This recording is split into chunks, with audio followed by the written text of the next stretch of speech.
한국인의 정통 주간신문 일요서울 1367호가 발행됐습니다. 일요서울TV 시청자 여러분의 많은 관심과 성원 부탁드립니다.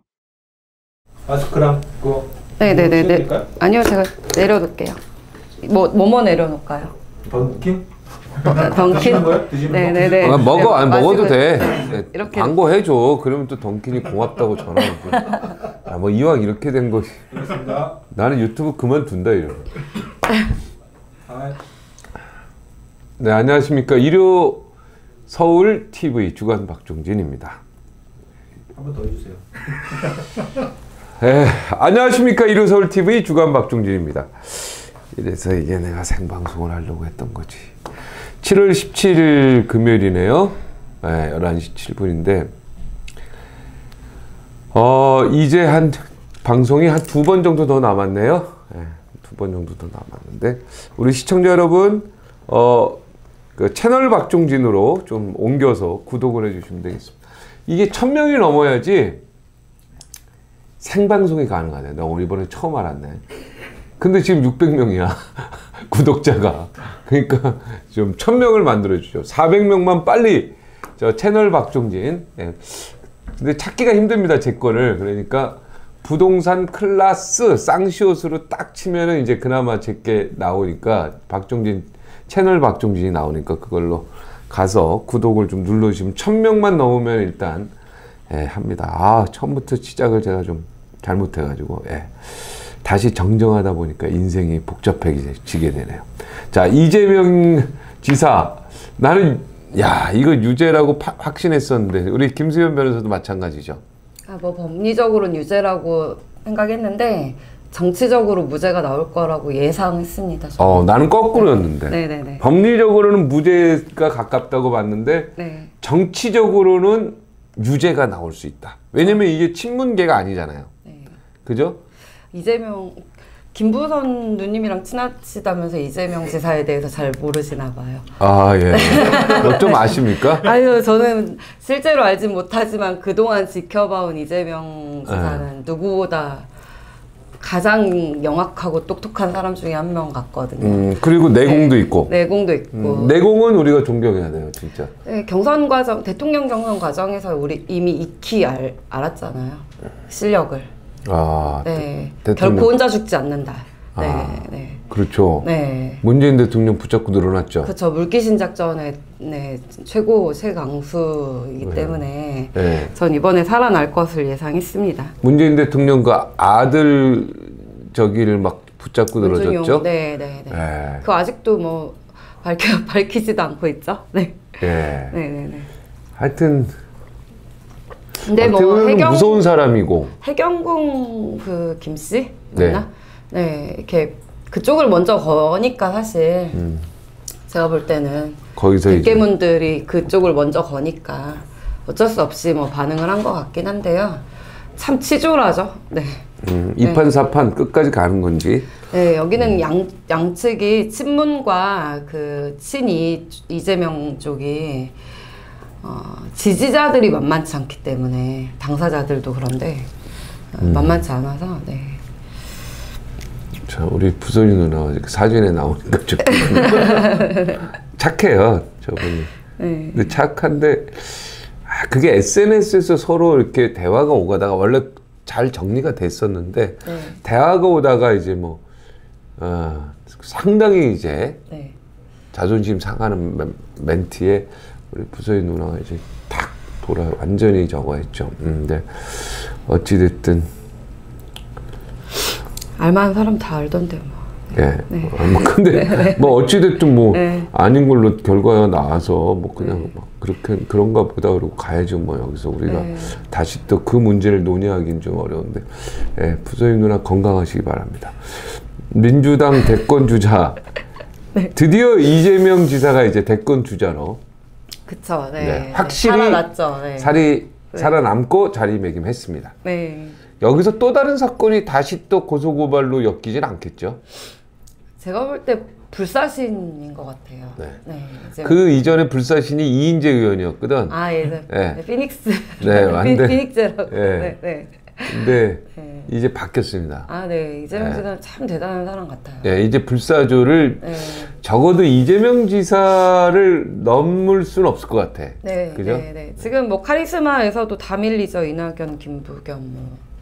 다 밀리죠. 네, 다 무조건 밀린다. 밀리죠. 네. 네. 일단 강성 지지 세력 때문에 뭐 문재인 대통령도 사실 자칭 대깨문들로 버티는 게 꽤 크단 말이에요. 네. 네. 근데 여기 송가혁이라고 불려지는 그 이재명 지지자들이 장난 아니에요. 미래통합당 측에서도 후보가 이낙연 지사보다는 이재명 지사가 나오면 훨씬 더 부담스러울걸요? 그럼요. 네. 네. 왜냐면 이쪽 우파 쪽에서도 이재명 지사를 지지하는 사람이 굉장히 많더라고요. 그리고 이재명 지사가 원래 안철수나 정동영계로 원래 분류됐던 사람이라서 굉장히 어떻게 보면은 좀 약간 중도 쪽이 가까운 느낌이 있어가지고 네. 예, 미래통합당이 너무 싫은 사람들은 이재명 지사 쪽으로 표가 갈 확률이 굉장히 높다. 그 독특한 민주당식 트럼프라고 저는 보거든요. 그러니까 그 뭐 어떤 가치나 뭐 이런 어떤 스탠스는 왼쪽인데 하는 모든 행동들은 다 트럼프 대통령이랑 많이 좀 비슷하다고 저는 갑자기 보였거든요. 그러니까 그러네. 네, 한국의 네. 트럼프 나는 홍준표 지사만 생각했는데 아예 홍준표가. 전혀 네. 이재명 지사 가깝습니까? 홍준표 대 이재명 붙으면 재밌겠다. 게임이 갑자기 그런 생각. 별로 재미없습니다. 재미없어요? 네, 재미없습니다. 네. 네, 재미없어요. 이재명 지사는 제가 좀 고민을 해볼게요. 엔트리를 누구랑 여명숙 언니 정도랑 붙어야 좀 아니 김부선 네. 이재명 지사는 네. 만만치 않습니다. 네. 제가 봐도 만만치 않아요. 네, 왜냐하면 정치는 제가 볼 때 트럼프 대통령을 전 되게 재밌게 보고 있는데요. 네. 이게 매력이 있어야 된단 말이에요. 문 대통령도 뭐 갖은 욕을 지금 많이 먹고 있지만 어쨌든 대깨문들 그 특히 3040 맘카페 엄마들을 주축으로 탄탄한 지지를 보이는 이유가 그 뭐 매력이 있어서거든요. 근데 이재명 지사는 말하는 거 들어보면 굉장히 진짜 뭐 반대파가 들어봐도 아 되게 똑똑하고 합리적이고 어떤 게 카리스마 카리스마 있고 끌어들이는 매력이 있기 때문에 이분은 네 진짜 미래통합당 아무나 들이대서는 네, 쉽지 않습니다. 네. 와, 네. 아무나 들이대서도 이재명을 이기긴 쉽지 않다. 네 쉽지 않습니다. 네. 홍준표 대표 정도는? 홍 대표님이 예전 카리스마 있을 때면 저는 좀 근데 그런 곤조가 좀 살아나시면 모를까. 요즘 굉장히 저 특히 이철이가 하는 방송 나와서 하는 그런 약간 좀 거기 입맛에 맞춘 방송이 있어요. 새롭게 된 네, 거예요? 새롭게. 네. 네, 거기 홍준표 대표가 나가서 이렇게 이미지 관리를 좀 하시려고 사실 그들이 원하는 모양새를 좀 이렇게 하는데 전 전부 다 그루밍 보수라고 지금 생각하고 있거든요. 네. 그래서 뭐 너무 카리스마나 이런 것들 곤조 다 사라진 상태라서 지금 사라졌습니까? 그냥 네, 이재명 겁을 많이 먹은 상태인 것 같아요. 전체적으로 이쪽 보수라는 네, 진영들이 그래서 미래통합당 측에 네, 이재명 정도의 카리스마를 갖춘 사람이 나오지 않는 이상 쉽지 않다. 네. 근데 이낙연 아무래도 뭐 지금 현재에서만 경선하게 되면 이낙연 의원 대표가 되겠죠. 아니요, 전 이재명이 될 것 같습니다. 아 그래요? 네네네. 이재명은 수단과 방법을 가리지 않고 네, 치고 갑니다. 이재명을 좀 아시는군요. 제 눈여겨보고 있었어. 네. 아니, 그리고 개인적으로 그 개인의 어떤 뭐 지저분한 뭐 사생활이나 뭐 이런 솔직히 가족사 이런 것들 좀 거칠게 사신 인생이잖아요. 그런 과거를 다 배제하고 뭐 행정가로서 카리스마나 이런 부분들은 타의 추종을 불허한다고 생각합니다. 네. 그러니까 김소연 변호사가 말하기를 네. 민주당 대통령 후보는 차기 대통령 후보는 이낙연이 아니다. 이재명이다. 네, 이렇게 보는 이재명이다. 거예요. 네. 야. 본인이 치고 가겠다 의지를 끝까지 가지면 아무도 못 이길 거라 생각합니다. 저는 이번 예언을 꼭 제가 맞추고 싶어서 조금 다음 주나 다다음 주에 입장을 표명하겠습니다. 네. 야, 김세현 변호사. 예.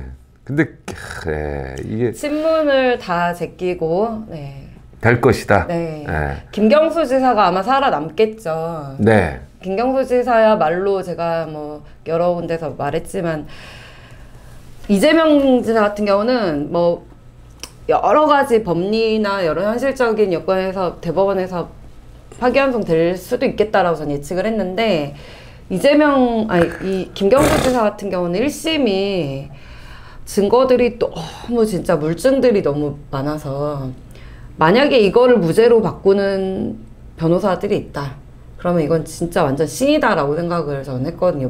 이 증거 목록을 보고. 근데 지금 뭐 언론에서는 일부 닭갈비집 뭐 이렇게 뭐 영수증 뭐 밥 먹은 시간 이런 거 가지고 물타기를 하는데 그거 외에 물증들이 되게 많아요. 텔레그램부터 시작해서. 근데 이런 김경수 지사 것을 무죄로 만약에 항소심에서 돌린다.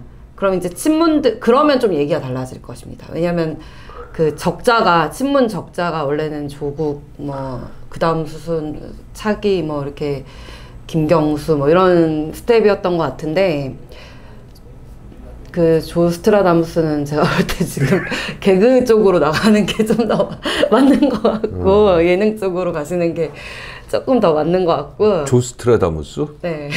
누군데? 네. 예능으로 가는 게 맞다. 네. 얼굴도 반반하시니 그쪽으로 가는 게 맞는 것 같고. 예능에서 안 불러주죠. 뭐.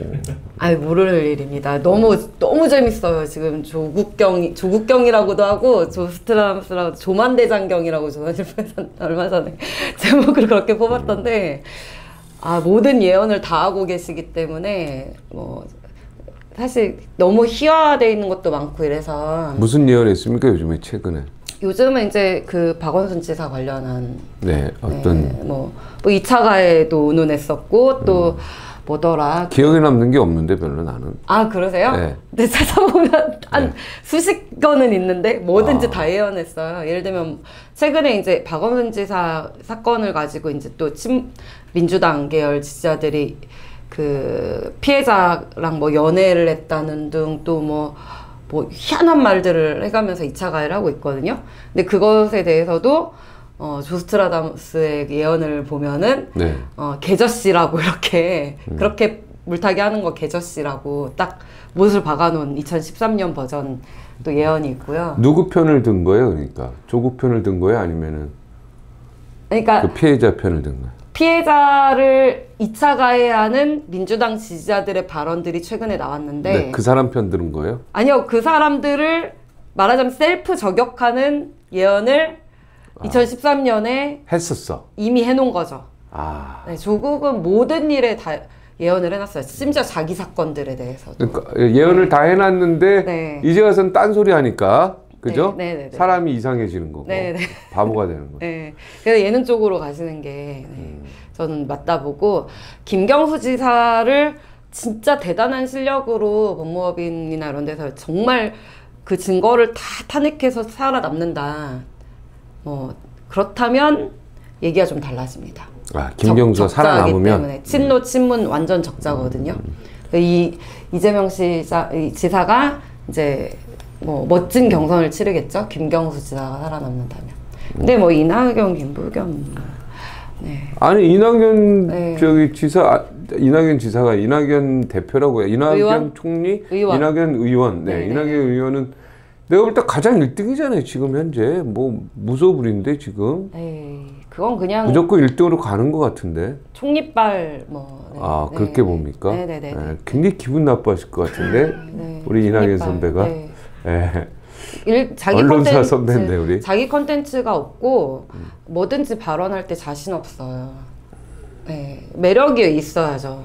매력이 없어요. 근데 국민 지지율이 더 중요한 거 아니겠습니까? 그 지지율은 대권 그 주자들이 확정될 쯤에 항상 많이 요동을 쳤었기 때문에. 그러니까 이재명 지사 같은 분이 이쪽에 나와야 돼요. 지금. 나와야죠. 무언가가 나와요. 나와야죠. 나와야 됩니다. 도전해보시죠. 네. 도전. 종진 언니 도전. 아, 네. 나는 지금 이게 안 돼. 이 스토리텔링이 너무 약해, 지금. 스토리텔링? 군대 현역 갔다 온 거 같고, 애 4명인 거 같고. 애 4명인 거. 그치? 병역의 의무, 납세 의무 철저히 한 거, 뭐, 이런 거. 애 4명인 게 그게 좀 강하긴 한데. 그쵸, 예. 네네. 그래도 저는 진짜 정말 의외의 사람이 나와야 된다 생각해요. 진짜. 의외의 사람. 네네네. 종진 언니 강추입니다. 네, 네. 나는, 우리, 여명숙 누나나 우리 김수현 변호사. 그러니까 전 뭔가 완전히 새로운 사람. 네, 전 지금 운운되는 사람들로는 택도 없다고 봅니다. 이재명 지사는. 근데 요즘에 이준석 네. 위원장 이준석 요즘에 어디 TV는 자주 나오는 거죠?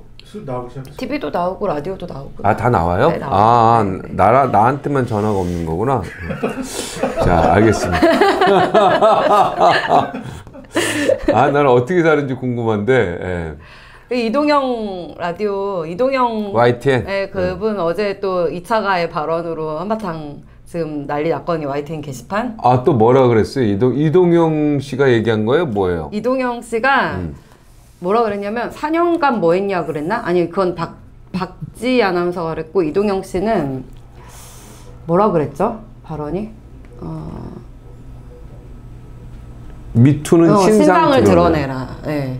어차피 다 알려졌는데 신상을 드러내라. 뭐 이런 또 우스개 막 이런 게 진짜 예능화 희화해버린 거예요. 피해자. 그러니까 박원순 시장 편에서 얘기를 한 거네요. 네, 피해자를. 근데 사실 저건 고인도 능욕하는 거거든요. 그러니까 이게 다 네. 어떻게 자기가 갖고 있는 네. 기본 바탕 수준을 다 드러내는 거야. 거죠. 네. 다 드러내는 거죠. 네네네. 저런 일들이 사실 아우팅을 강요당하는 거거든요.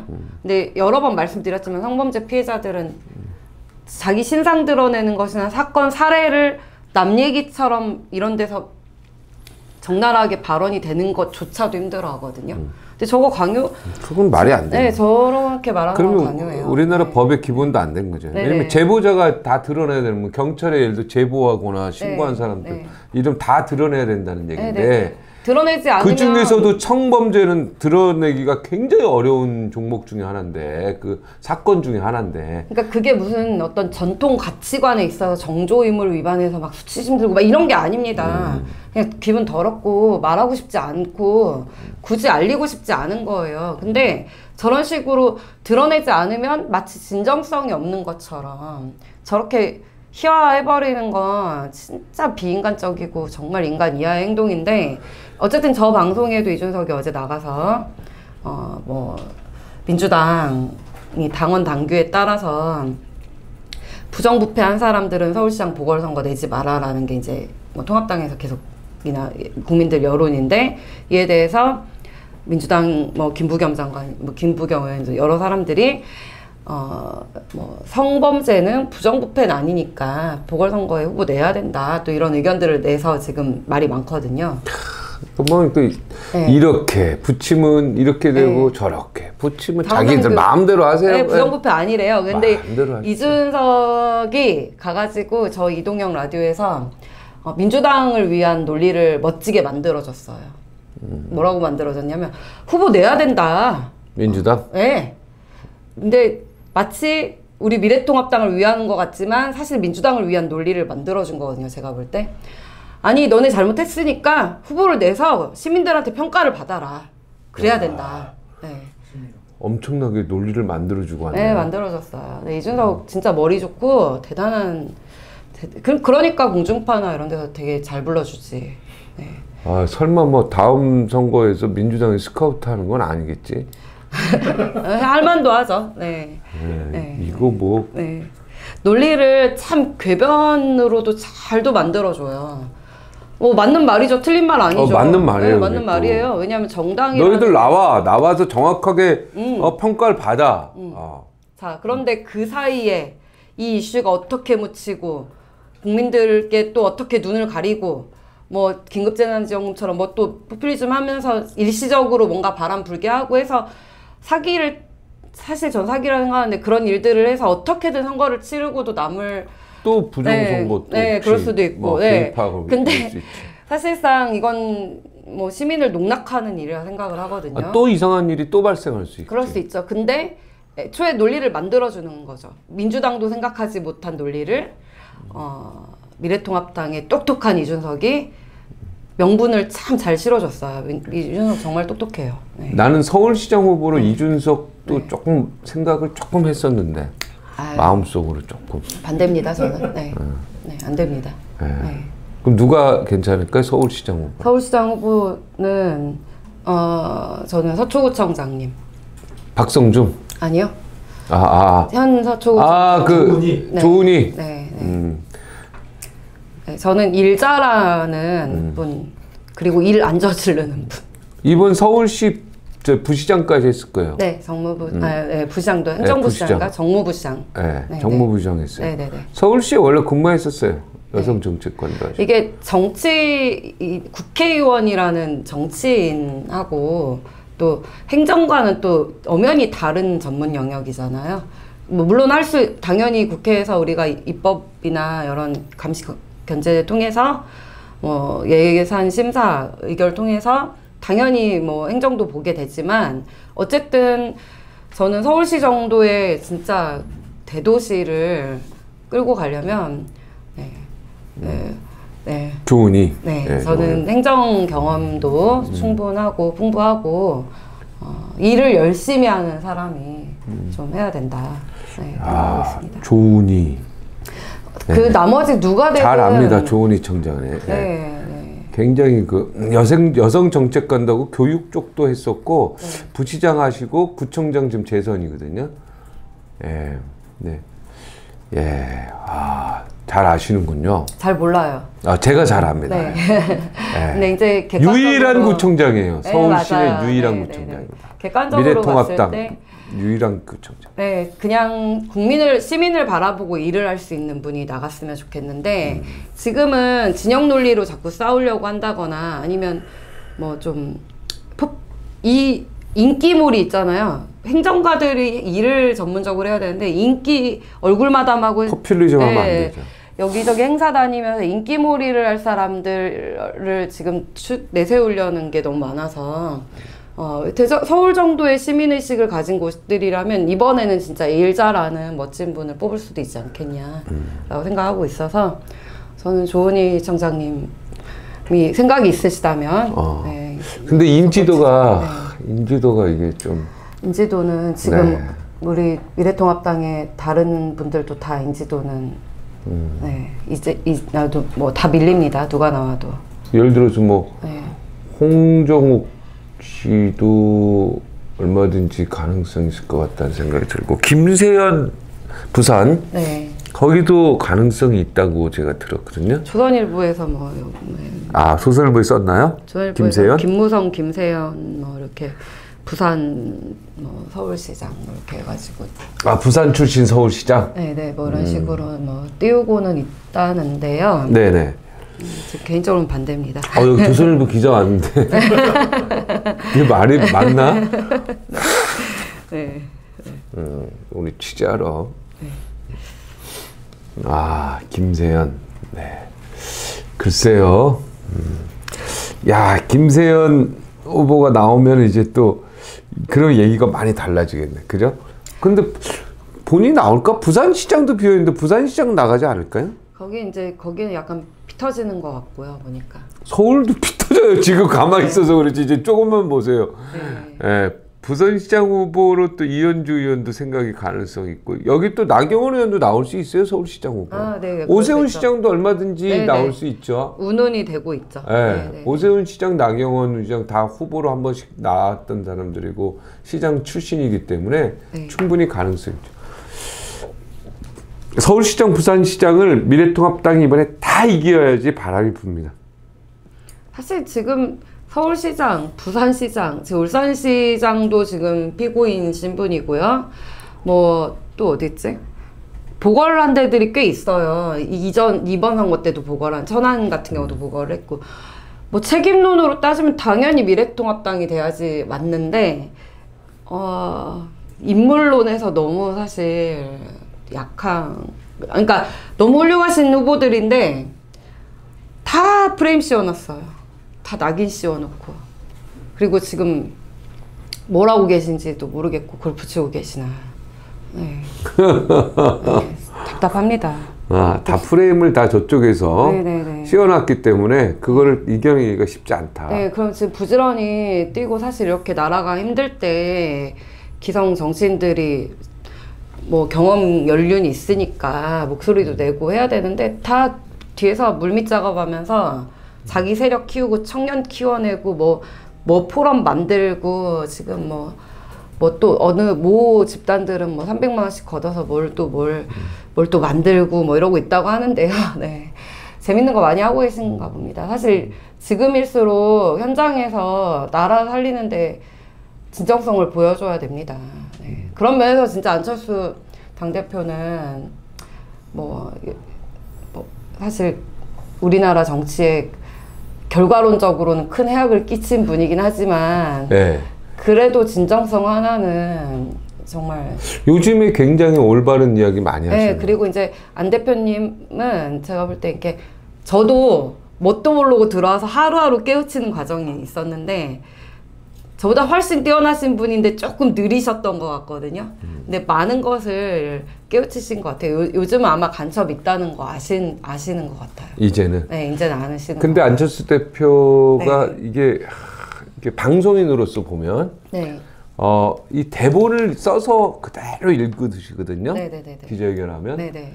이게 굉장히 사실은 약해요. 네네. 이 똑같은 내용을 딱 보고 네. 쫙 얘기하면서 탁탁탁 하면서 쫙 밀고 가면 네. 훨씬 더 강한데 읽으시거든요. 아, 이거는 누군가 써준 걸 읽을 수도 있고 물론 본인이 썼겠지만 네. 이거는 얘기가 좀 이거 누가 써줬다고 하더라도 자기가 완전히 이거를 해서 완전히 습득을 해서 자기 거로 만들어서 치고 쭉 밀고 가야 되는데 예를 들어서 저도 방송을 진행하는데 계속 밑에 거 보면서 막 계속 읽으면서 해봐. 이것도 안 봐요, 사람들. 그리고 연설하러 갔어도 연설의 마이크를 잡았을 때 네. 예를 들어서 뭐 큰 행사장 같은 데 갔을 때 진짜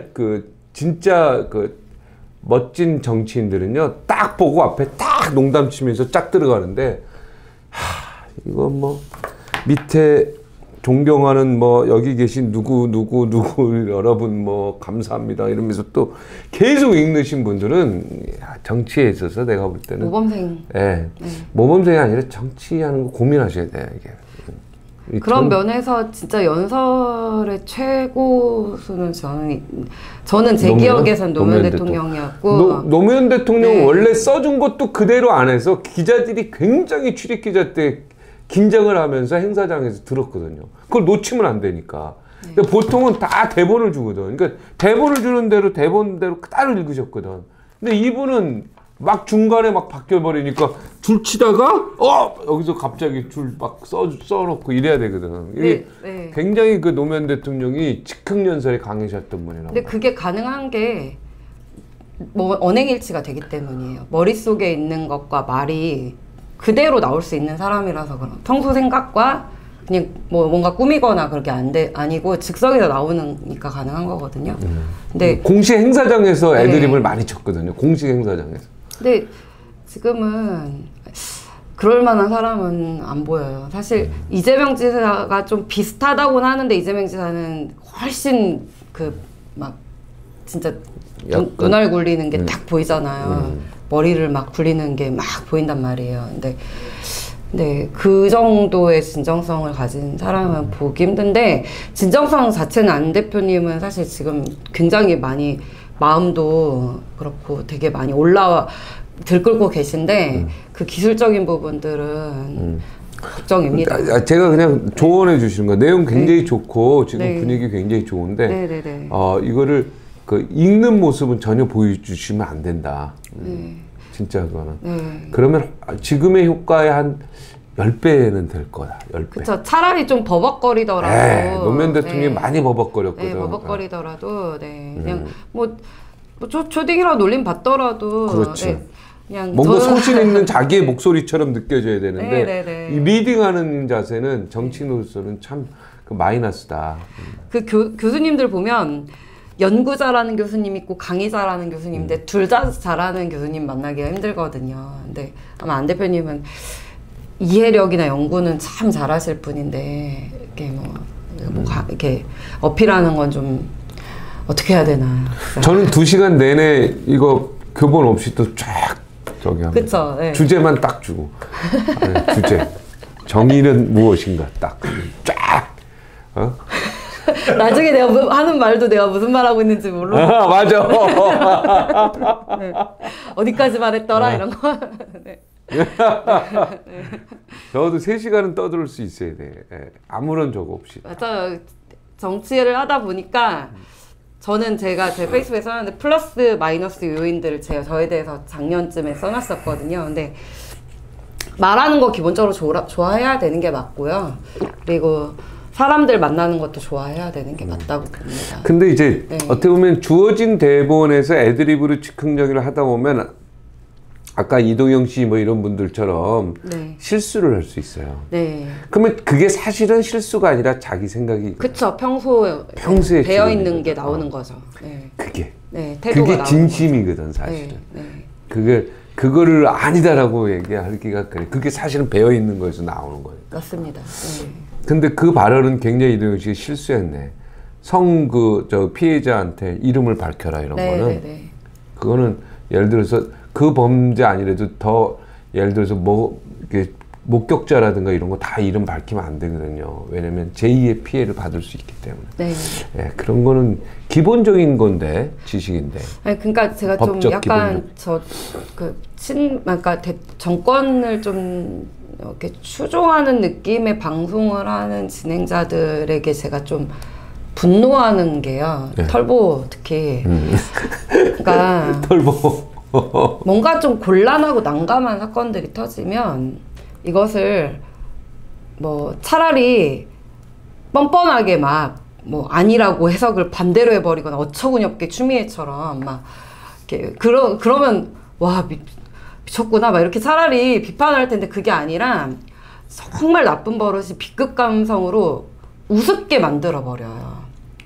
관계자들, 피해자들, 상대 반박하는 사람들을 아 걔는 또 왜 나왔대 뭐 이러면서 있잖아요.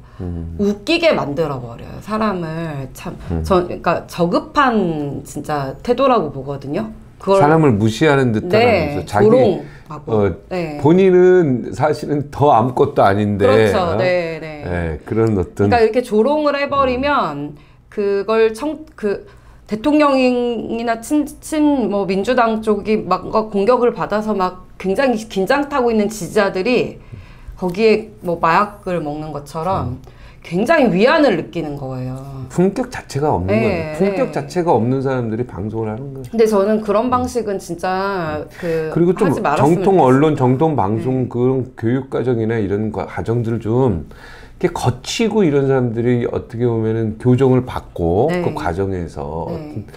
뭔가 정리가 되고 이런 것들이 필요하거든요. 네. 우리는 방송을 하면서도 방송 기자나 방송하면서도 수많은 곳에서 다 이렇게 정리정돈이 되고 그 필터를 거치게 되거든요. 근데 그런 과정 없이 갑자기 나타나서 이렇게 네. 하시는 분들은 물론 이제 뭐 개인이 자기 뭐 언론사 듣보잡 언론사 만들고 뭐 어쩌고저쩌고 해서 갈 수는 있는데 어느 시대부터 이게 이렇게 된 거에 대해서는 뭔가 좀 저는 아니라는 생각이 많이 들어요. 네. 그러니까 네. 그는 뭐 좌파 우파를 떠나서 얘기하는 거예요. 우파 쪽도 마찬가지고 보수 유튜버들도 이제 마찬가지고 뭐 막말이나 이런 것들 때문에 좀 욕먹는 분들 많이 있습니다. 뭔가 그래도 네. 이렇게 자기 그 스텝 바이하고 필터를 거치는 이런 과정들이 있거든요. 예를 들어서 정규 언론사에 들어가서 월급을 받아가면서 픽업되고 방송하고 이러면서 그 과정들이 있거든요. 근데 그런 것들을 거치지 않고 확 오면 아까 말한 대로 그런 어떤 비아냥식 네. 진행, 조롱하는 이런 건 말도 안 되는 거거든요. B급 감성. 네. 근데 이런 세상이 지금 돼버려서 그런 뭐가 뭔지도 모르겠어. 그런 게 재밌는 문화가 됐어요. 사실 그 TBS하고 YTN이 이번에 아주 이번 사건을 두고 욕먹을 발언들이 계속 나와서 계속 욕을 먹는데 박원순 시장 같은 경우는 TBS 방송에도 나와서 거기에 같이 발맞춘 적도 있고, 같이, 그러니까 뭔가 국민에게 다가가고 시민의 감성에 맞추고 싶어서 편안한 모습을 보이는 건 좋아요. 사실 그걸 가장 잘했던 건 전 노무현 대통령이라고 생각합니다. 네. 그냥 이쯤 되면 막 가자는 거지요 하는 게 저는 쇼가 아니라 진심이었죠. 진심이었죠. 그래 검사 완장 떼고 한번 우리 토론해보자. 그건 상대를 존중하는 말이라 저는 생각을 했거든요. 네. 근데 그걸 어설프게 따라하는 게 동등하게 존중하면서가 아니라 그냥 애초에 상대를 개구리 가재 붕어로 내리깔고 니네들한테 내가 해설을 해줄 테니까 내가 웃기게 이야기를 해줄 테니까 너네 들어봐. 개구리 가재 붕어들아. 조국식 마인드로 저는 그런 방송들에 웃기고 앉아있는 네, 심취해 있는 웃기고 앉아있어. 네, 친년 자기를 뒤에서 비웃는 인간들이 얼마나 우리 많다는 시민들 거를 똑바로 알아야지. 국민들 수준 그 정도 아닙니다. 지금 웃기고 앉아있어. 네, 그 정도 아니에요. 어디서 진짜 한동안 재밌어서 정치를 재밌게 정말 이렇게 해설해주고 편집샵처럼 직접 보면 어려우니까 그 이들이 가볍게 풀어주는 것에 한동안 심취했었는데요. 우리 국민들 그 수준 아닙니다. 작년 패스트트랙부터 시작해서 여러 가지 국면을 맞이하면서 정말 매일매일 공부하는 기분으로 산 국민들 많을 거예요. 네, 이제 정말 아닙니다. 그 근본이 탄탄해야 돼요. 네. 방송도 그렇고 이게 하루아침에 그냥 누가 와서 대고 이러는 게 아니라. 네, 맞습니다. 근본이 탄탄해야 되고 좌우의 어떤 중심을 좀 맞추려고 하는 것도 있어야 되고 한쪽 편에서만 딱 보게 되면 사실은 굉장히 위험한 거예요, 방송. 근데 정치도 그래서 전 근본이 탄탄했으면 좋겠어서 그래서 제가 조원희 청장님 좀 언급을 한 거고 마찬가지로 사실 근본이 탄탄한 분 중에 한 분이 안철수 대표라고 생각을 해요. 거의 근본 있죠. 네. 근데 이제 많이 좀 그 정무적인 감각 떨어지고 사람 보는 타이밍 눈, 사람 보는 눈 감각 떨어지는. 네, 떨어지 이제 그런 부분들이 좀 아쉬운데 이것조차도 국민들이 이제 좀 알아볼 수 있는 서로 교정해가면서 갈 수 있는 시기가 됐다라고 생각합니다. 일시적 쇼에 이렇게 사기 충분히 우리 당했으니까 좀 사람 알아볼 수 있다 저는 생각하고 있습니다. 다 배신했잖아요. 안철수. 거의 다 배신했을 거예요. 다 떠났죠. 지금 한두 명 남아 있는 것 같은데 그것도 뒤늦게 합류한 사람들이고. 그렇죠. 원래 처음부터 했던 사람들. 원래 장하성 그 교수도 원래는 이쪽에 안철수 대표랑 그때 해보려고 했던 걸로. 박경철 말하는 사람들. 그분하고는 이렇게 떠난 건 아닌데 그냥 별 볼 일 없으니까 만나진 않죠. 잘. 갑자기 또 시골 의사가 생각이 나네. 그분은 진짜 대단하신 분이에요. 네. 그분을 안철수 대표가 끝까지 옆에 두고 같이 있었어야 돼요. 그리고 거기 훌륭한 사람 많아요. 누구죠? 금 변호사. 금태도 거기도 안철수. 네, 맞습니다. 그렇잖아요. 지금 박지원 국정원장 가신 분도 원래 안철수랑 같이 했었고, 그래서 국민의당 했었고. 굉장히 왜냐면 안철수 대표 옆에 굉장한 사람들이 굉장히 많이 있었어요. 그만큼 사실 그러니까 저는 의사 친구들, 이공계 개발자 친구들 만나보면 안 대표에 대한 어떤 기대감이 이번 총선 전에도 되게 컸었어요. 중도라는 것은 사실 전 실체가 없다라고 생각하는데 중도라는 것에 대한 기대감이라기보다 미래를 말하거나 이제 과거팔이 안 하고 좀 이렇게 뭔가 좀 4차 산업혁명을 주도하고 실제로 내용을 알고 끌고 갈 수 있는 지식을 갖고 있는 사람이 나타날 때가 됐다라고 생각해서 굉장히 기대감을 끝까지 가졌는데 이번 총선 때도 정말 타이밍 다 놓치고 정말 또 사회에 해를 끼쳤다고 저는 생각을 하는데 진짜 안 대표님은 이번 그 서울 보궐선거나 서울시장 보궐선거나 대선에서는 잘 좀 미리 준비를 좀 하셔서 어떤 선택을 하시든 좀 사람도 잘 만나고 좀 했으면 좋겠습니다. 서울시장 또 나오시나 혹시? 그럴 수도 있겠다는 생각이 들어요. 갑자기 순간적으로. 저는 좀 반대합니다. 대선을 노리시는 게 맞죠? 네, 그게 맞고 이제 이준석 같은 사람들이 옆에 바람 넣을 거예요. 안철수 딱이라고. 그런 거에 또 혹하시면 안 됩니다. 네, 저는 그렇습니다. 제 개인 생각은 그렇습니다. 네, 그게 사람 죽이는 방법 중에 하나거든요. 네, 너 나가서 죽어 이거거든요. 네. 아 그래요? 네. 아 참. 박지원 이인영 장관 후보자 인사청문회는 넘어가죠. 네. 네, 이건 왜냐면 이거는 이제 국회에서 할 내용이니까. 네, 그렇죠. 네. 국회에서 알아서 탈탈 털게 생겼더라고요. 네, 지금. 예. 네. 알아서 하도록 놔두고. 네, 네, 네. 예. 하여튼 뭐 여러 가지로. 예. 근데 기사가 네. 이인영 그 후보자에 대해서는 비판적인 게 훨씬 많은 것 같아. 네, 네, 네, 네. 오히려 박지원 그 후보한테는 네. 예, 굉장히 긍정적이 많고. 네. 왜냐면 박지원 그 후보자가 다른 건 모르는데 그 언론에 굉장히 공을 그동안 30년간 들인 부분이 있어요. 그리고 굉장히 언론에서도 이분 그 덕을 많이 본 사람들이 덕이라기보다는 이분이 그 민원 처리를 성심성의껏 해주세요. 네, 그래서 30년간 버틴 노하우가 있고. 예, 그래서 언론에서는 굉장히 좋아할 겁니다. 사실 속으로는 언론에서는 굉장히 좋아하고 있고 실질적으로. 예, 그래서 왜냐면 여러 가지로 많이 대화가 된다라고 생각할 거예요. 아마 미래통합당도 박지원 대표에 대해서 적용 못할 걸요. 제가 볼 땐 그래요. 왜냐하면 많은 도움을 받을 수가 있어요. 왜냐면 이분은 이쪽 정부에만 정보를 주고 이쪽 정보를 하는 그런 정치인이거든. 이분은 대단한 정치 구단이라서 미래통합당에도 줄 거는 줄 거예요. 분명히. 예, 그러니까 제가 볼 때 그렇게 반대 안 할 거예요. 미래통합당에서도. 네. 저는 그런 생각이 네. 듭니다. 언론에서도 아마 잘 써줄 것 같고, 왜냐면 언론의 모든 뭐 대표나 이런 분들을 모르는 분이 없어요. 거의 다 아시고. 그래서 30년 동안 언론을 아마 그 김명란법 때문에 밥 사는 거 기자들한테 막 쫄고 막 그랬어도 여기 오 기자도 있지만 그 박지원 대표에 있어서는 그 한도 내에서 아마 기자들을 굉장히 아마 그 설렁탕이라도 아마 대접하고 했을 거예요. 찾아가면 국회 찾아가면. 그리고 절대 내치는 일 없고. 이분이 또 장점이 뭐냐면 콜을 하면 반드시 콜합니다. 네, 그런 어떤 장점들이 있어요. 그래서 아마 여러모로 하고 이제 이인영 아마 이쪽 미래통합당도 타겟을 잘 잡아야 될 거예요. 두 분 중에 하나를 집중적으로 공격해야 돼요. 선택과 집중이거든. 어디를 타겟으로 잡을지는 지켜봐야 되겠는데 제가 볼 때 이인영 쪽으로 아마 타겟을 잡지 않을까 이런 생각인데 하태경 의원이 박지원 후보자한테는 저는 딱 하나만 궁금해요.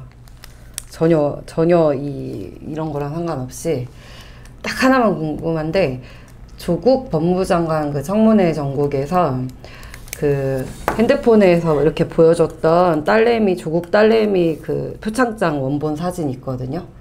저 그거 어디서 났는지 제발 좀 정말 이거는 개인적으로 너무 궁금한데 그 사진 누구한테 받았는지. 왜냐면 원본이 아직도 안 나타나고 있거든요. 수사를 했는데도. 네. 오래전에 찍은 표창장 아니었을까요? 그러니까 그 사진이 누구한테 받았는지. 네, 이거 너무너무 그게 진짜 궁금한데 박지원 뭐 다른 거 뭐 군 뭐 이런 건 알아서 하시고 저 그것만 하나만 제발 대답해 줬으면 좋겠어요. 아는데 박지원 그 국정원장 후보가 그걸 어떻게 알아요? 여기 뭐 조사권이 있는 건 아니잖아요. 검찰총장으로 가는 건 아니에요. 자기가 청문회 그때 이거 자기가 이렇게 보여준 거. 네. 그건 제가 곧 취재해서. 네, 궁금해요. 너무 궁금해요, 진짜. 네. 미치겠다. 진짜 좀 미리 궁금해요. 얘기하지. 너무 궁금해요, 진짜로. 그래요? 네. 그분은 뭐 그런 거 가지고 숨기고 이럴 뿐 아니죠. 네. 근데 아직까지도 뭐 나온 게 없어요. 네, 알겠습니다. 네. 미래통합당 지지율이 굉장히 지금 여성 30대 서울 뭐 많이 등 돌리겠는데 여기 부동산 정책이 아마 굉장히 한몫하지 않을까 이런 생각이 들어요. 네. 전셋값이 뭐 일주일 새 몇 억 올랐다. 지금 서울시 장난 아니에요. 그러니까요. 네, 집값을 잡으면 전셋값이 네. 오른다는 그런 상식도 모르나. 아니 그러면 전세를 없애야 돼요. 네. 전세 제도 자체를 사실 전세 제도가 우리나라에만 있는 제도거든요. 맞죠. 네. 그러니까 전세 제도를 아예 없앤다. 이래버리면 갭 투자도 없어져요. 네. 갭 투자가 있는 이유가 전세를 끼고 살면서 그 차액을 놓고 집을 소유권을 잡고 거기에 대해서 이득을 보는 거니까 집값 상승에 따른 이득을 보는 거니까 그쵸. 네. 전세를 없애면 돼요. 그럼 월세는 어떻게 되냐? 자기가 전 재산 다 넣어서 사야 되니까 네. 갭 투자라는 단어 자체가 성립이 안 되는 네, 거죠. 네, 네. 그러니까 이번 기회에 만약에 제대로 부동산 정책을 이제 전세 제도는 우리나라에서 없애기 없애도록 하겠다. 이렇게 가면 됩니다. 근데 전세제도 없앤다 그러면 이제 난리 나겠죠. 서민들이. 사실 핵심이 이게 갭 투자 잡겠다고 한 거 아니에요? 맨 처음에 부동산 투자. 전세제도 없애거나 또 하나는 이제 헌법에서 거주 이전의 자유를 없애버리는 거죠. 한 곳에 살면 거기서 끝까지 살아야 되죠. 예, 당이 명령하기 전까지. 네. 네. 왜냐면은 네. 우리나라처럼 이 자유민주주의 국가에서는 회사를 옮길 권한도 있고 이사할 권한도 있고 그러기 때문에 예를 들어서 내가 서울에서 집을 샀는데 부산으로 갑자기 발령을 받을 수 있잖아요. 네네네네. 그죠? 네. 그리고 공간제도도 있고 네네. 뭐 판사들은 예를 들어 지방으로 발령 날 수도. 그러면 가게 되면 집을 팔 수가 없으니까 금방 팔 수 없으니까. 갑자기 팔아요. 네. 네. 그러면 전세를 내놓을 수밖에 없잖아요. 네. 그런 것들. 내가 볼 때 거주 이전의 자유는 좀 말이 안 되는 것 같고 전세 제도를 없애면 이 모든 게 해결됩니다. 네. 네, 다 월세로 바꿔버리면 되죠. 네. 근데 지금 이제 천천히 다 월세로 바꾸는 반전세도 안 되는 거예요. 만약에 안 그걸 되죠. 추진한다면 반전세 안 돼요. 때문에. 무조건 월세로 바꾸고, 네. 그러니까 아예 그 저기를 그러니까 보증금도 아주 최소한으로 받아야죠. 그렇죠. 뭐 1년치 정도. 네, 이렇게. 1년치의 네. 보증금만 받고 네. 나머지는 다 월세로 받는 네. 네, 그런 형태가 앞으로 돼야 되지 않을까. 그래야지 이게 갭 투자니 무슨 투기니 부동산 투기니 이런 게 없어진다. 와 진짜 그럼 막 난리 나겠다. 금융 다 막 갚아야 되고 채무 집주인이 난리 나죠. 네 난리 나겠다. 갭 투자하신 분들이 이제 난리 집값 나죠. 뚝뚝뚝뚝 금방 막 네. 쭉쭉쭉쭉 떨어지겠네. 전세돈 돌려줘야 되니까. 네, 돌려줘야 되니까. 네, 전세돈 돌리니까 집주인들이 다 파산해 버리는 거죠. 네네네. 그러면 그 기회를 타서 전세입자가 그냥 그 전세입자 돈으로 집을 사버리는 거죠. 네. 네, 그렇게 그런 형태가 되지 않을까. 왜 이런 파괴적 방법밖에 생각을 못 할까요? 네. 좀 안타깝습니다. 네. 시장 경제에 맡기면 될 부분이고 다른 방식을 찾을 수 있는데 네. 왜 이런 파괴적 방법을 택해서 완전 견고한 지지층이었던 3040 여성들마저 등 돌리게 하는지 네. 답답하죠. 네. 이번에 뭐 하여튼 뭐 종부세 재산세 때문에 헉헉하는 사람들 너무 많아가지고 결국은 야 그때 재난지원금 뭐 50, 100만 원 받은 사람들 이걸로 곱하기 한 열에서 다 뱉어내는구나 다 이러고 앉아있어요. 네 맞아요. 그걸 몰랐습니까 여러분? 네. 앞으로도 계속 그럴 겁니다. 네, 여러분 네. 공짜 좋아하지 마세요. 네, 총선 때 그렇게 네. 저는 사실 우리 당에서도 얘기 계속 했는데 공짜는 없습니다. 네. 절대 공짜 없습니다. 네. 네, 비밀도 없고 다음번에 또 속으시려나. 아휴. 진짜 공짜 없습니다. 네. 공짜 없습니다. 명심하시기 바랍니다. 특히 이 방송을 보는 사람들 네. 공짜 없다는 거. 이 사회도 공짜가 없고 국가가 주는 것도 공짜가 없습니다. 다 뺏어갑니다. 곱하기 3승해서. 명심하시기 바랍니다. 공짜 좋아하는 나라들 보십시오. 베네수엘라, 뭐 아르헨티나 뭐 다 망했습니다. 존재 자체가 없어져요. 다 공짜 좋아하면 뭐 누가 이럽니까? 다 공짜 좋아하는데. 다 그냥 나라 망하는 거예요.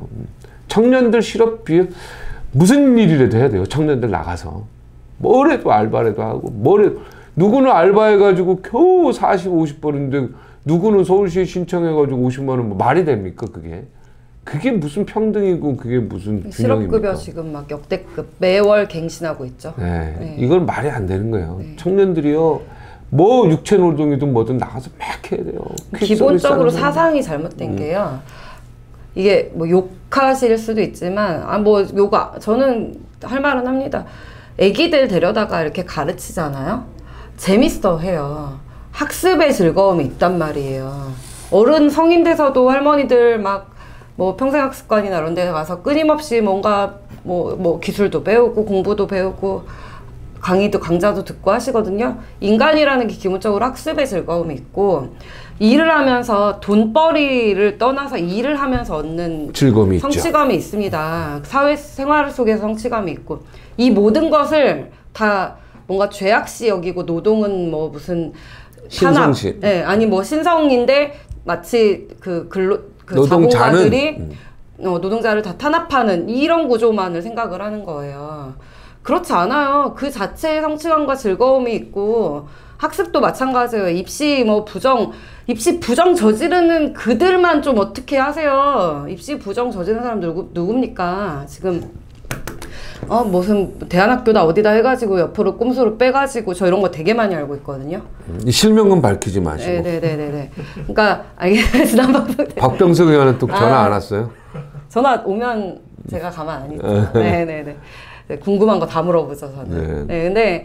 근데 아무튼 이렇게 꼼수로 빼서 유학 보낼 거 다 보내고 입시 부정 다 치르는 사람들 그런 걸 잡아야지. 자연스럽게 성립돼 있는 아이들이 공부해서 정말 자기 성취감에 맞춰서 대학을 가서 또 사회에서 배우고 이러는 어떤 사회 시스템 자체를 부정하는 일은 저는 좀 안 했으면 좋겠어요. 지금 사람들을 다 피해의식만 가르치고 있어요. 다 피해의식. 네. 하여튼 공짜 좋아하면 나라 망한다는 거 우리 국민들이 머릿속에 딱 넣어놓고 있으십시오. 명심하십시오 진짜. 뭐 나라 망하는 거 뭐 상관없이 일단 나한테 주면 좋고 뭐 이런 사람들. 네, 그 눈앞에 거 보시면 큰일 납니다 이거. 그리고 청년들요, 그리고 일자리 없다고요. 정말 일자리 많습니다. 안산공단 이런 데 가보죠. 시화공단. 전부 외국인 노동자인데 죄송하지만 그때 우리 윗세대, 우리 같은 세대 사람들 다 그때 공단 가서 다 일했어요. 무슨 소리 하세요? 진짜 일자리, 그 사장들을 제 친구들이 많거든요.